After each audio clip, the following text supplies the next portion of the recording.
My name is Franklin Leonard. I work in Hollywood, and I help screenwriters get their work to people who can make them into movies.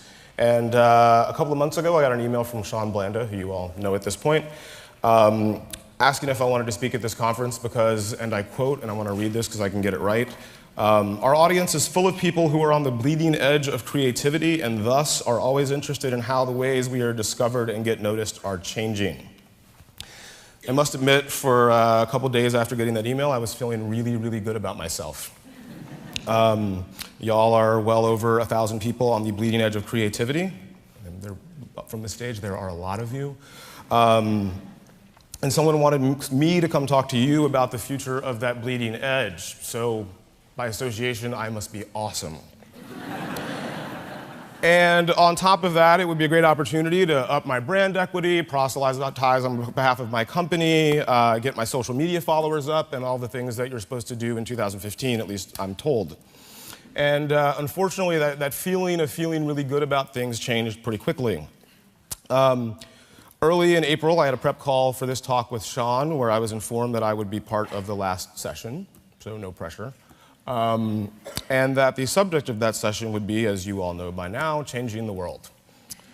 Yeah. Again, no pressure at all.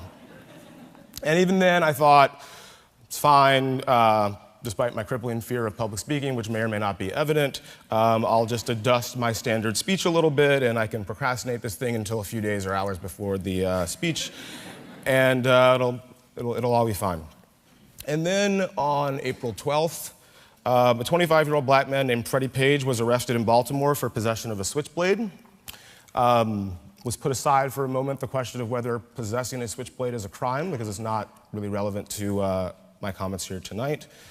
And 45 minutes later, all of which he had been in police custody, presumably handcuffed, he was dead with a severed spinal cord and a crushed larynx. And so on Monday night, I was sitting in my hotel in Union Square, before I got to the Ace, watching the news at 2 a.m., procrastinating, because that's what I do apparently. And I was watching a CVS in Baltimore burn, and I was watching a militarized police force trying to corral hundreds of young people who looked not too dissimilar from me. I was also watching the death toll rise in Nepal, where an earthquake that was 6.8 on the Richter scale had struck 21 miles east-southeast of Lamjung just 2 days prior. I was watching Instagram, where images of the devastation in Nepal were piling up from people I didn't know and would never meet. I was watching Twitter, where defenders of the violence in Baltimore were arguing with aggressively hateful opponents of the violence and debating the legacy of Martin Luther King Jr. And I found myself asking myself, am I really going to get on stage on Friday in front of 1,000 people on the bleeding edge of creativity on the topic of changing the world and talk to them about how to make it more efficient for good screenplays to get to producers? Was I actually going to get on stage and talk about changing the world when I had long ago come to a conclusion that I am often reminded of at times like this, and one that I'm going to say now with the full knowledge that I will probably never get invited back to this conference or any other conference like it? And then here it goes. It is not possible for one person to change the world. It is too big, it has too many people, it is too chaotic. We live in a world where entropy reigns supreme. So why am I here? Why run the risk of publicly embarrassing myself in front of you 1,099 percenters, which I suppose is still very much a possibility? Why not call Sean and, to the extent that is possible, a couple days out, graciously withdraw? And trust me, I considered it. The thing is, I grew up in a household where my father was a veteran of 25 years in the Army, and my mother was the stern school teacher type, so we had very strict rules in my house, and one of those was that you honor the commitments that you've made, and so here I am. And on Tuesday, after that late night of watching the news and watching Twitter and watching Instagram, I found myself wondering what the hell I was going to say and being damn sure that I had nothing. And I guess we'll find out if I don't. So I started thinking about how it was that I came to the conclusion that one person can't change the world, and why ultimately I think it's a good thing that I see the world that way, and why I think it's probably a good thing that all of you do too. And I think it's particularly ironic that I feel that way because half a lifetime ago, about 20 years, if you had asked me what I would do when I grow up, my answer would have been very simple: change the world. I had no idea what that meant or how it was that I was going to do it, but for a self-righteous black kid growing up in the Deep South, it seemed like the right answer. I went to college debating between pursuing the sciences, where I was sure that I was going to cure cancer, and going into politics, where I was sure I was going to find, nurture, help elect, and run policy for the next great liberal president.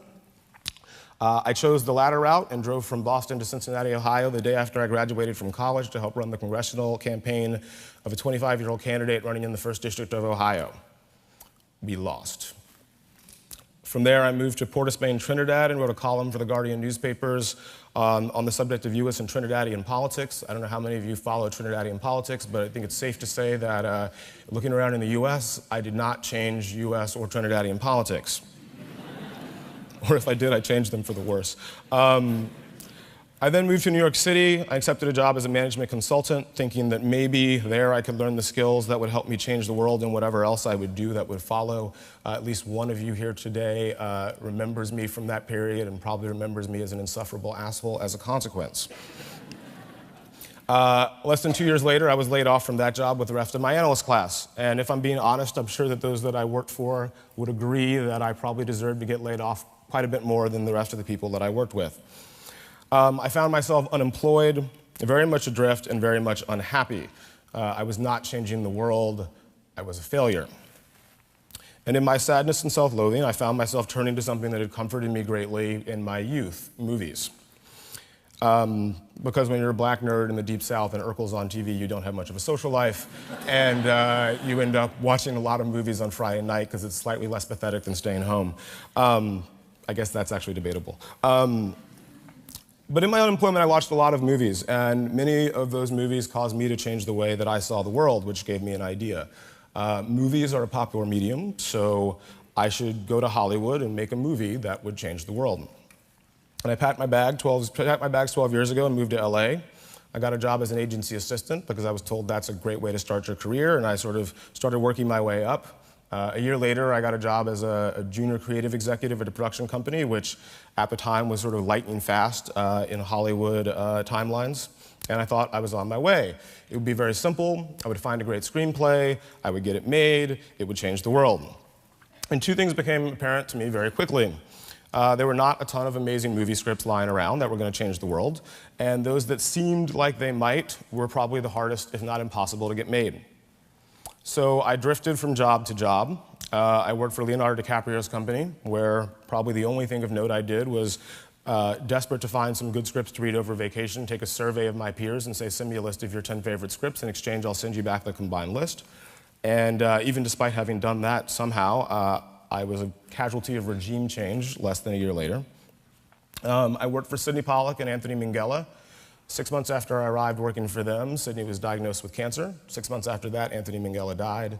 And 3 months later, Sidney Pollack died. From there, I went to work at Universal Pictures, where the high point of my job was being a junior executive on It's Complicated and Fast and Furious 5. I don't know how many of you are familiar with jobs in Hollywood, but that basically meant that I was taking notes in meetings and watching dailies to make sure that there were no major mistakes that would cost the studio too much money. To the outside world, I was a success. I had a cool job in a cool industry, and I still went home every night thinking that I was an abject failure. I had not made a movie. I was most definitely not changing the world. I wasn't changing Hollywood. I wasn't even changing the course of the company that I worked for. But throughout these jobs, I continued to take an annual survey of people's favorite unproduced screenplays and sharing it with the people who voted, mainly because my job was to find good scripts and I didn't want to be terrible at my job. And then a strange thing started happening. The writers whose scripts were on this annual survey started getting more jobs. The scripts that were on the survey started getting made. And those scripts that did get made were often the weird, emotionally ambitious, try and change the world ones that people were surprised got made. They were the ones about high school seniors getting pregnant and debating giving the baby up for adoption. They were the ones about dysfunctional families coming together on a fool's errand of a road trip to a beauty pageant. They were the ones about a poor Indian kid living in the slum who goes on Who Wants to Be a Millionaire. And these movies, which include Juno, Little Miss Sunshine, Slumdog Millionaire, did well. They did really well. And that work allowed those writers to get more work, much of which was similarly emotionally ambitious, try and change the world type stuff. But here's the thing. I didn't do anything with those scripts. I didn't write them, I didn't direct them, I didn't produce them, I didn't finance them, I didn't act in them, I didn't run cable or post lights on the set. I didn't even give them from one person to another who would then go do those things. All I did was change the way people looked at them. And certainly there were movies on this list that would have gotten made without that change in point of view, but a lot wouldn't have, and even if it were a small percentage of them, it's worth noting. In the 10 years that I've done this list, there have been about 1,000 scripts on the blacklist. About 300 of them have been produced. They've won 43 Academy Awards, 223 Academy Award nominations, 3 of the last 7 Best Pictures, 8 of the last 16 screenwriting Oscars, and half of last year's Best Picture nominations were scripts on this survey.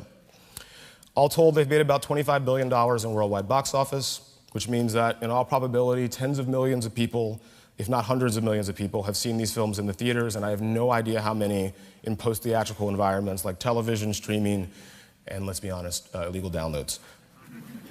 Always on the mind of people working in film.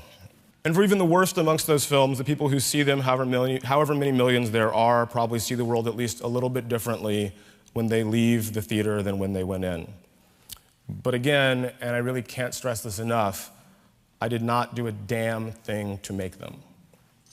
Which brings me to my point.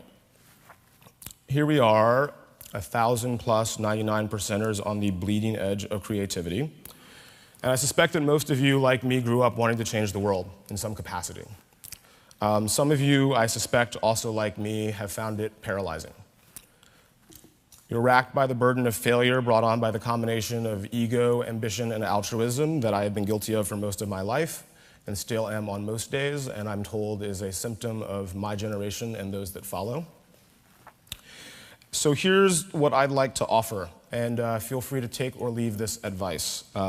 Lord knows that in 36 years, the one thing that I know is that I don't know much, and it's something that I'm reminded of every time I turn on the news and see the rising death toll from somewhere in the world, or read that the explanation offered in Freddie Page's death is that he severed his spine and crushed his larynx himself in the back of a police van. The worst case scenario, use this or me as an excuse to free yourself from whatever paralysis and or feeling of failure you may feel that is at all similar to the one that I've struggled with for the better part of the last decade and a half. If you want to change the world, stop trying to change the world. It's impossible. Fix something broken, solve a problem, make something better, make something beautiful, tell a story, hold a mirror up to the world and show the rest of the world how it is. And if you absolutely must be more ambitious than that, do any of those things in a way that changes the way a few people see the world. Maybe they'll do the same as a consequence, and maybe, just maybe, you'll end up doing that first thing, which will go unnamed without realizing it, either in your lifetime or long after you're gone. Absolutely worst case scenario, doing it that way usually makes it a little bit easier to wake up the next morning and try and probably fail to do the same thing all over again. It's the only thing that's worked for me. Thank you.